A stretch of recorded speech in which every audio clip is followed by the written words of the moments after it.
Welcome to Daily Sports Recap from Tip to Kick. That is Daily Sports Recap from Tip to Kick.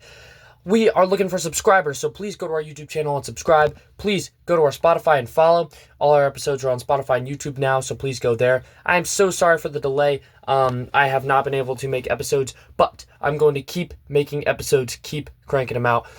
I sadly do have to take a summer break of about 6 weeks for camp where I cannot make episodes, and I know this is a killer for our dedicated fans, but I will be making episodes up to that. It's in about 12 days, and I will make episodes after that just for you guys. So please stay with the channel, and when I come back from this 6-week summer vacation, it's an episode every day because we are Daily Sports Recap from Tip to Kick.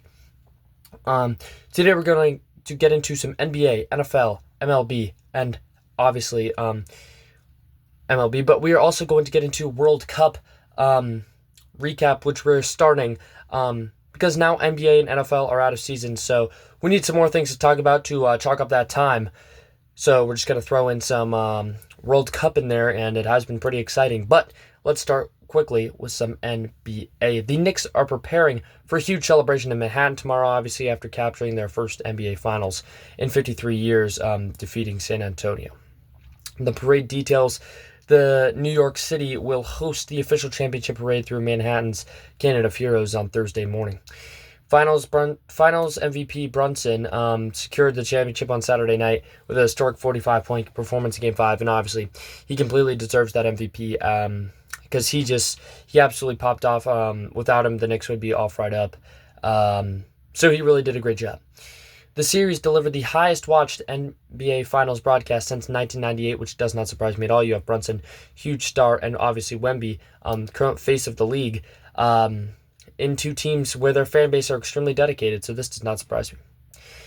Giannis Antetokounmpo is reportedly focused on orchestrating a trade to the Heat. League insiders trashed the theory that he's going to Boston win a major package, but that was not true. Memphis is listening to trade packages for star guard John Morant as they shift into that younger rebuild around the number 3 overall pick. John Morant, he has caused a bit of trouble with the Grizzlies, obviously, and he has not always been the easiest person to keep on that team, or the easiest person to have on your team. But he's a great player. He can really carry a team as long as he's disciplined well and plays all his strengths. The Cavs are reportedly exploring trades to shave salary, placing guard Dennis Schroeder on the block. The Bulls officially hired Thiago Splitter as their new head coach, following his extremely successful head coaching stint in Portland last season. Longtime Lakers public address announcer, Lawrence Tanter, has retired but will remain with the franchise as a game presentation advisor. All right.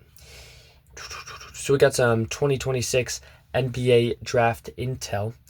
Speculation is peaking over whether the Wizards will select AJ DeBanza, Darren Peterson, or Cameron Boozer with their first choice next week. Obviously, AJ DeBanza is projected number 1, so I think they'll probably pick him.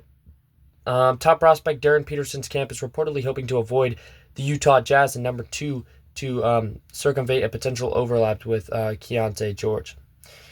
Projected top lottery talent Alex Sarr underwent surgery on a fractured right foot, but is fully expected to recover for the start of the regular season, and always does not help your prospect when you have a surgery. But it's good that this one was successful, and hopefully this doesn't hurt his standing in the draft at all.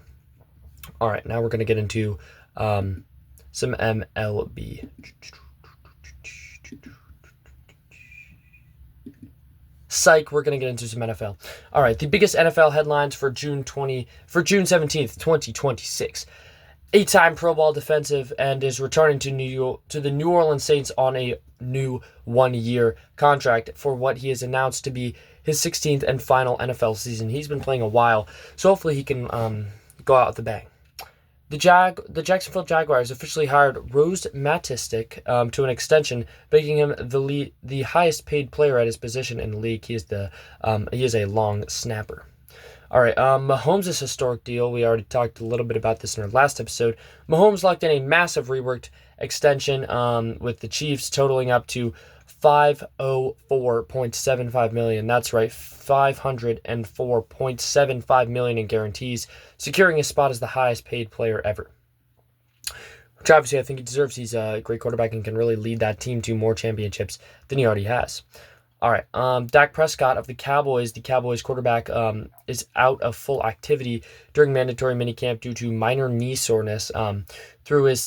Though the team is obviously not overly concerned. This is not a big injury, and it will probably not do anything bad. Hopefully it doesn't. Hopefully for him and his team sake, it doesn't turn into anything bad, but it seems pretty minor. Newly acquired Cowboys wide receiver George Pickens arrived at camp after signing his franchise tag, explicitly stating on NFL's network, The Insiders, he has no plans to hold out, so that is great for that team. The Broncos quarterback Bo Nix ensured fan concerns regarding his right ankle that he feels healthy enough to go full go right now following bone spur surgery. And you always want to take it easy, but if he's recovered, he might as well play and play to the max as long as he is okay. You never want to rush those injuries. Injuries like that can be bad, and hopefully it doesn't go into anything else. All right.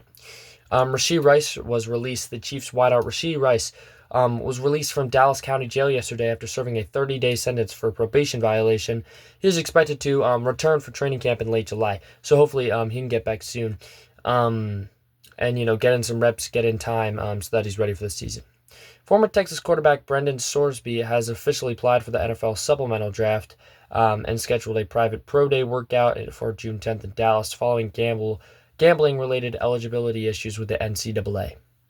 Following the tragic passing of former Pro Bowl edge rusher Eldon Smith at the age of 36, his family announced that they are donating his brain to Boston researchers to be tested for CTE.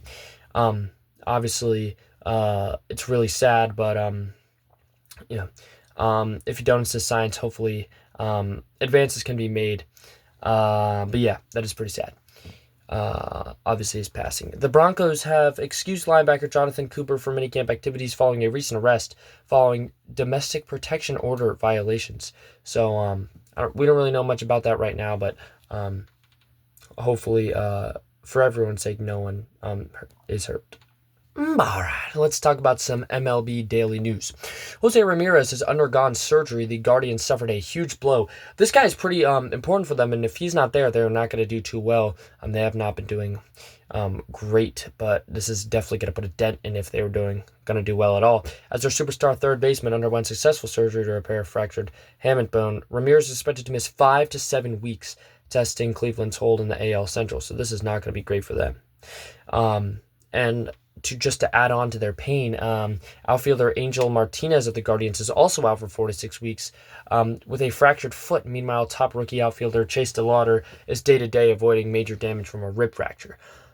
So it is really just a battlefield of injuries here, and hopefully they can crawl out successful, but it is not looking too good for them with all these injuries. People that are going to be gone for a while, day-to-day, not things you want to hear right now, so not great, but hopefully they can pull back. All right, and just overcome these injuries. And it's always hard when your star and helpful players to you are injured, but, we'll see. The Cardinals officially optioned their struggling second baseman to AAA Memphis after his OPS plummeted to a career low 5.598. Prospect Blaze Jordan has been called up to take his spot. All right, the Kansas City Royals infielder Mikael Garcia is expected to miss a few days after aggravating a left hand injury, and you never want to press too hard on these injuries because they could come back, they could get worse. So yeah, we'll see how that goes. All right, with Aaron Judge sidelined, the Yankees and Phillies are both actively scouting the market for trade deadline outfield depth, which they both kind of need, but they're both doing pretty well right now. So yeah. All right, MLB has announced that the Los Angeles Dodgers star Ohtani and Yordan Alvarez are currently leading the 2026 All-Star Game voting. Ohtani smashed his 15th home run of the year yesterday. Max Scherzer hits 3,500. The Blue Jays are added another historic chapter to his Hall of Fame resume by surpassing 3,500 career strikeouts. And the Brewers' rising ace Jacob Morowski made MLB history by throwing a 15-strikeout Maddox game, a complete game shutout under 100 pitches. And obviously that was huge, so exciting. Great for the Brewers and great for him. What a great start. We always talk about on this podcast how your starts can be so important. You're going to look back on that start and say, that's where my career all started off. That's how I started it. And if you start great, then it's just always a great story to hear. All right, and it's just a big morale boost for you and your team. The Braves and Giants are finishing up a suspended game from Tuesday's rainout today before playing their regular scheduled night game. All right, now we're going to do something unusual. We're going to get into the World Cup and break into our soccer world. I know some stuff about soccer, but I don't have too much soccer ball knowledge. So, if I get stuff wrong, I'm sorry. I'm going to try to increase that soccer ball knowledge. Just a reminder, if you have a shout out, a question, anything, please email us at tiptokick@gmail.com. That is tiptokick@gmail.com, all lowercase, no capitals, no spaces. So yeah, please just send us an email, a shout out, a question. Anything you want read on the air, we will read it. Do it right now. As well as follow. We're at 76 followers on Spotify. We're trying to punch through to 100. And go subscribe to us on YouTube. It really does help. But before we get into World Cup, a quick message from our sponsor. Looking for a wedding in 2027. Sadly, I cannot help you. Marin-law agrees with me. I'm too young to help you. But if you are looking to say I do and want it done right in the DMV, please go to Rebecca Thomas Events. That is RebeccaThomasEvents.com. Beautiful weddings for you. So yeah, please go there and check them out. And if you go there, tell them that Christian from the podcast sent you for a grand total of $0 off. All right.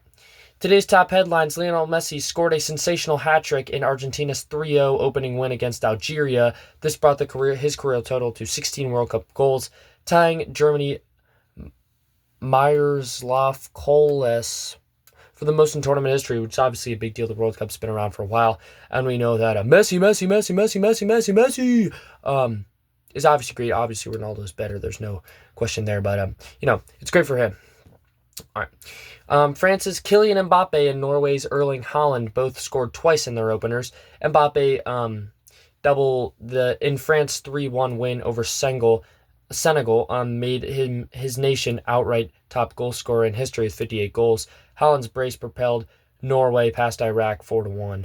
And obviously those are two soccer superpowers, and their opponents did not really have too much of a chance.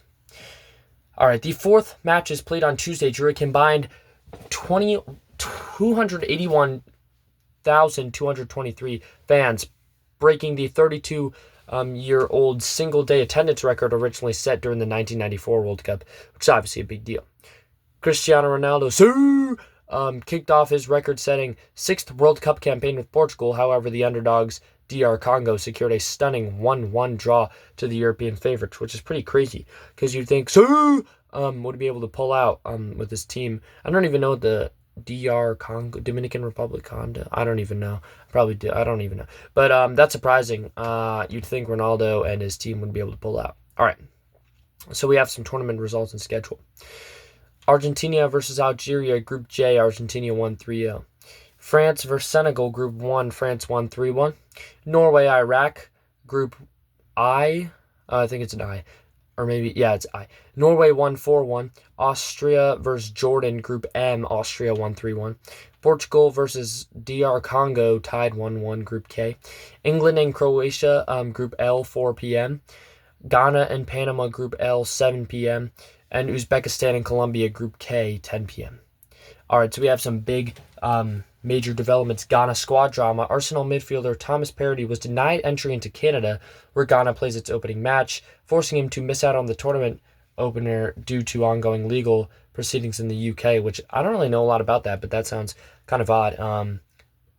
I'll look it up and I'll tell you guys next episode. Following a disappointing 5-1 opening match loss to Sweden, Tonsena sensationally fired their manager and hired Herve Rendard to take over mid-tournament, which seems kind of crazy because why would you have him take over mid-tournament, even though that is a pretty bad loss. Fans in the USA can stream all of today's matches via the Fox Sports app or through Spanish-speaking language coverage on Peacock. Gosh. That's all we have for this episode. As a reminder, please email us, tiptokick@gmail.com. Please subscribe. Please follow. Please subscribe. It really does help. Just go check out our YouTube channel. Follow us on Spotify. And just keep listening. We're just going to keep making episodes, keep cranking them out till we get that famous like Ronaldo. So yeah, thank you so much. And I'll see you next time.